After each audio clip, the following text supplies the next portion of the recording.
Okay, so driver's side, in the doorwell, there's a little icon of the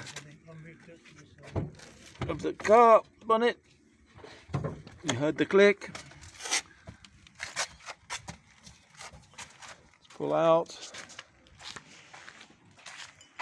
Now you can see there's a little finger gap there starting. It wasn't there before. So there's the badge. Let's find the badge. Just above the badge, just a bit off to the left. My fingers here, my finger, that finger there is on a lever. I push it off to the center.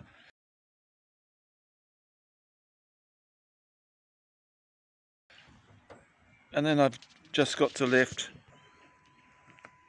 the support struts there. That clicks in up here. And let's see what your hands are trying to do. There's the badge there, come up. There's the lever. You've got to get your finger in there. You're just moving off there. Okay, just moving off there.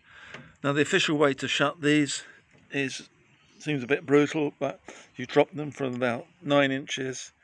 This is quite a heavy bonnet, so this will shut well. And you heard a good slam there, and you just double check it really is shut.